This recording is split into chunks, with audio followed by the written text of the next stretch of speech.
انسان کو ایک بہت بڑا فخر اور غرور اور ناز ہوتا ہے اپنے قبیلے کے اوپر، اپنے حسب نسب کے اوپر۔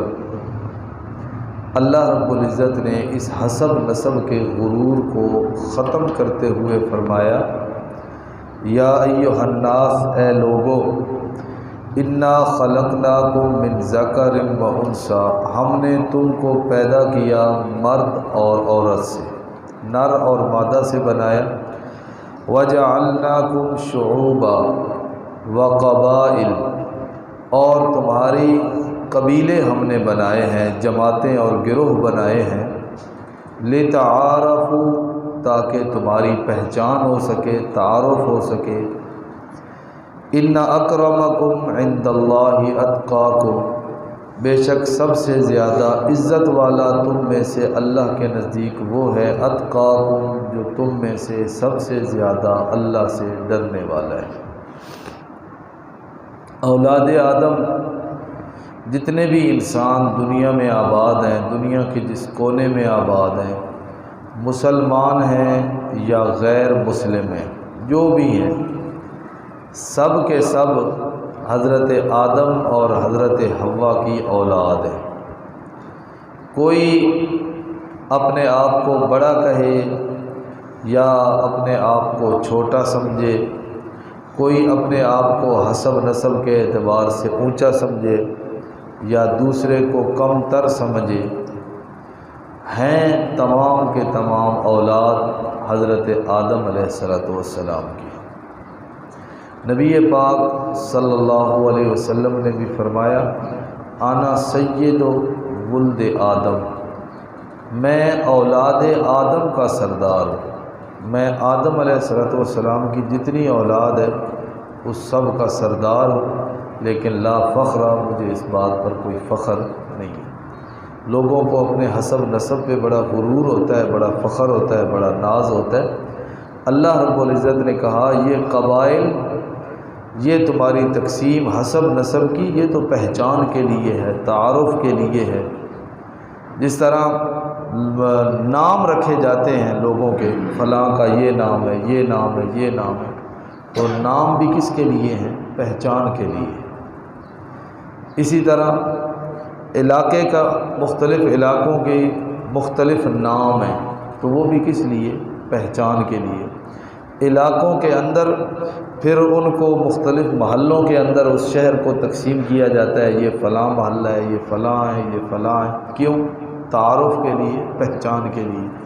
اسی طرح اولاد آدم کے تعارف اور پہچان کے لیے اللہ تعالیٰ نے ان کے قبیلے بنائے ہیں، وگرنہ اللہ رب العزت کے ہاں سب سے زیادہ معزز اور محترم وہ ہے جو اللہ رب العزت کے ہاں متقی اور پرہیزگار ہے۔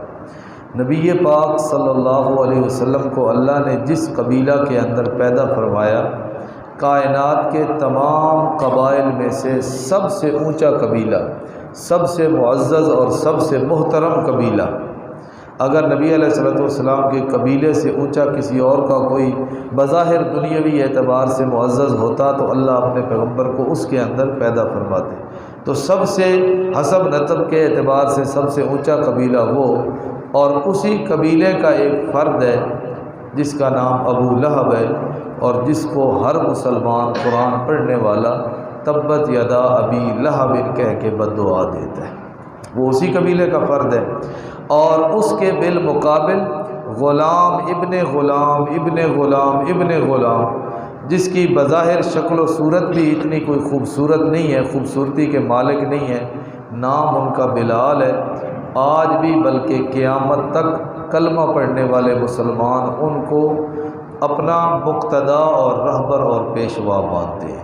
نبی علیہ السلام نے اپنے حج کے خطبہ کے اندر فرمایا تھا نا، کسی عربی کو کسی اجمی پر، کسی اجمی کو کسی عربی پر، کسی گورے کو کسی کالے پر، کسی کالے کو کسی گورے پر کوئی بھی فضیلت نہیں ہے، محض گورا ہونے کی وجہ سے، محض عربی ہونے کی وجہ سے اس بات پر کوئی فضیلت نہیں ہے۔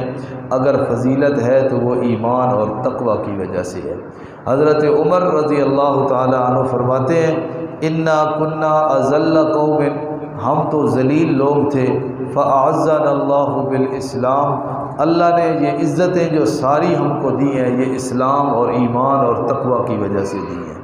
اللہ رب العزت کے ہاں انسان اگر مقام اور مرتبہ بنانا چاہتا ہے تو اس کا ایک ہی راستہ ہے، اور وہ راستہ ہے ایمان اور تقوی کا۔ جو بندہ ایمان اور تقوی کی راہ میں سب سے اونچا ہے، اللہ رب العزت کے ہاں وہی بندہ معزز اور محترم ہے۔ یہاں پر ایک اور بات بھی سمجھ لیں کہ حسب نسب حدیث کے اندر آتا ہے، نبی علیہ الصلوۃ والسلام نے فرمایا کہ اے لوگو، حسب نسب پر فخر کرنا چھوڑ دو، حسب نسب پر فخر کرنا چھوڑ دو۔ اور ایک روایت میں آتا ہے اپنے آباء و اجداد پر فخر کرنا چھوڑ دو، ان آباء و اجداد پہ فخر کرتے ہو جو جہنم کی آگ کے اندر کوئلہ بن چکے ہیں۔ اور حضرت بلال رضی اللہ تعالیٰ عنہ کے بارے میں آتا ہے، جب فتح مکہ کے دن نبی علیہ الصلوۃ والسلام نے حضرت بلال کو حکم دیا کہ اے بلال کعبے کی چھت کے اوپر چڑھ کے اذان دے، تو اس وقت ایک سردار تھا قریشی، تو وہ حضرت بلال کی یہ عظمت، یہ تعظیم، یہ توقیر دیکھ کے اسے برداشت نہ ہوا کہ ہم سردار، ہم وڈیرے، ہم بڑے، ہم قریشی، اور یہ غلام آج یہ عزت کا مقام اس کو مل رہا ہے۔ تو وہ کہنے لگا شکر ہے میرا باپ مر گیا ہے، وگرنہ آج وہ اس ذلت کو نہ دیکھ سکتا۔ نبی علیہ السلام نے فرمایا یہ نسب اور حسب کے اعتبار سے عزت اور ذلت نہیں ہے، بلال کو اللہ نے یہ مقام ایمان اور تقوی کی وجہ سے دیا ہے۔ یہاں پر ایک بات اور بھی سمجھ لیں کہ نبی پاک صلی اللہ علیہ وسلم کا نسب بیان کیا جاتا ہے، لوگ بیان کرتے ہیں محمد بن عبداللہ بن عبد المطلب بن ہاشم بن عبد مناف بن قصی بن کلاب بن مرہ بن کعب بن لوی بن غالب بن فہر، یہ سارا بیان کرتے ہیں، اور بیان کرنے والے حضرت آدم علیہ السلام تک بیان کرتے ہیں۔ آپ نے بھی سنا ہوگا، شاید مولوی بھی بیان کرتے ہیں، اور اکثر جو ہے نا یہ چیز لکھی ہوئی بھی ملتی ہے، نبی علیہ السلام کا نسب حضرت آدم علیہ السلام تک۔ حالانکہ بخاری شریف کے اندر ایک جگہ نہیں کئی جگہ یہ روایت ملتی ہے، نبی علیہ السلام نے خود اپنا جو نسب بیان کیا ہے نا وہ عدنان تک بیان کیا ہے، عدنان تک بیان کیا ہے، بن معد بن عدنان۔ اس سے آگے جو بیان کرتے ہیں نا، نبی علیہ السلام نے خود فرمایا ہے کاذب النسابون، یہ جھوٹ بولتے ہیں، اس سے آگے ہمیں بھی پتہ نہیں ہے۔ نبی علیہ السلام نے خود فرمایا، آپ کے الفاظ ہیں، بخاری شریف کی حدیث کے اندر موجود ہے، نبی علیہ السلام نے کیا فرمایا؟ کاذب النسابون، یہ نسب بیان کرنے والے اس سے آگے جھوٹ بولتے ہیں، اس سے آگے ہمیں پتہ نہیں ہے۔ لیکن یہ بات تو یقینی ہے نا کہ نبی علیہ السلام کا نسب حضرت آدم علیہ السلام تک ہے، ہمارا نسب بھی تو حضرت آدم علیہ السلام تک ہے۔ لیکن اب اگر ایک آدمی کہے کہ جی مجھے 5 6 7 8 10 اس سے آگے پتہ نہیں ہے، تو یہ ایک الگ بات ہے، وگرنہ نسب نبی پاک صلی اللہ علیہ وسلم کا بالکل محفوظ ہے حضرت آدم علیہ السلام تک۔ لیکن اس سے آگے بیان کرنا یہ اپنی طرف سے ہے، نبی پاک صلی اللہ علیہ وسلم یا اہل عرب کے جو نساب تھے بیان کرنے والے، انہوں نے اس کو بیان نہیں کیا، یہ سارا فرضی ہے۔ فلاں حزقیل اور پتہ نہیں کیا کیا درمیان کے اندر نام لے کے آتے ہیں، نبی علیہ السلام کا واضح فرمان موجود ہے کذب النسابون، یہ جھوٹ بول رہے ہیں جو کچھ کہہ رہے ہیں۔ قالت الاعراب آمنا قل لم تؤمنوا، نبی علیہ السلام کے پاس کچھ دیہاتی لوگ آئے، انہوں نے آ کے کہا آمنا، ہم ایمان لے آئے۔ نبی علیہ السلام کو اللہ نے حکم دیا کہ ان کو کہو قل لم تؤمنوا، تم ایمان نہیں لائے، ولیکن قولوا اسلمنا، تم یہ کہو کہ ہم اسلام لے آئے۔ ایمان اور اسلام کے اندر بڑا فرق ہے، جب دل کے اندر داخل ہو جائے وہ تصدیق تب جا کے بنتا ہے ایمان، ظاہری ہو تو وہ بن گیا اسلام۔ تو ان کو میرے پیغمبر آپ کہہ دیں کہ آپ ابھی تک ظاہری طور پر مسلمان ہوئے ہو، ابھی تک ایمان تمہارے دلوں کے اندر داخل نہیں ہوا۔ ولیکن قولوا اسلمنا ولما يدخل الایمان فی قلوبکم، ابھی تک داخل نہیں ہوا ایمان تمہارے دلوں کے اندر، اور دلوں میں ایمان داخل ہوگا اللہ اور اس کے رسول کی اطاعت کی وجہ سے۔ وَإِن تُطِيعُوا اللَّهَ وَرَسُولَهُ، اگر تم اللہ اور اس کے رسول کی اطاعت کرو گے، لا یلتکم من اعمالکم شیئا، اللہ تمہارے اعمال کے اندر کسی قسم کی کوئی کمی نہیں کریں گے۔ ان اللہ غفور الرحیم، بے شک اللہ بخشنے والے مہربان ہیں۔ تو اس سے یہ بھی معلوم ہو گیا کہ ہم مومن ہیں یا ہم مسلم ہیں، ہم مومن ہیں یا ہم اپنے بارے میں خود فیصلہ کر سکتے ہیں۔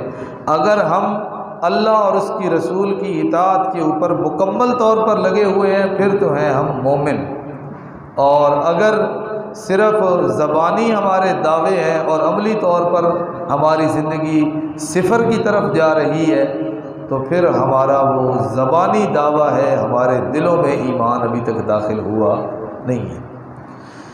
انما المؤمنون الذین آمنوا باللہ، مومن وہ ہیں جو اللہ پر ایمان لائے، اللہ کے رسول پر ایمان لائے، ثم لم یرتابوا، پھر وہ شک کے اندر نہیں پڑے، ایمان قبول کیا پھر شک نہیں کیا کسی کام کے اندر، شریعت کے کسی مسئلہ کے اندر، شریعت کے کسی حکم کے اندر وہ مشکوک نہیں بنے، بلکہ جو حکم اللہ کا، جو حکم پاک پیغمبر کا نظر آیا اس پہ اوپر یقین کیا، آمنا صدقنا کہا اور عمل کے لیے تیار ہو گئے۔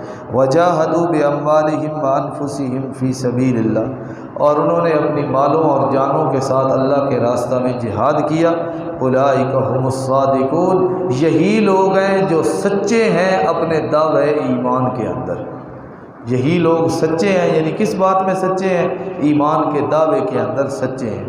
اور یہ صفت بدرجہ اتم موجود تھی حضرات صحابہ کرام کے اندر کہ ایمان لانے کے بعد نہ وہ کسی معاملہ میں مشکوک ہوئے، بلکہ انہوں نے اپنا جان اور مال اللہ کے راستہ میں سارا قربان کر دیا، اور ایک قدم بھی اس قربانی کے دینے کے اندر پیچھے نہیں ہٹے۔ تو اولئک ھم الصادقون، پیغمبر سچ لانے والا، اسلام سچا، اور صحابہ سچ کی تصدیق کرنے والے صادقون وہ بھی سچے۔ اللہ پاک کو عمل کی توفیق عطا فرمائے۔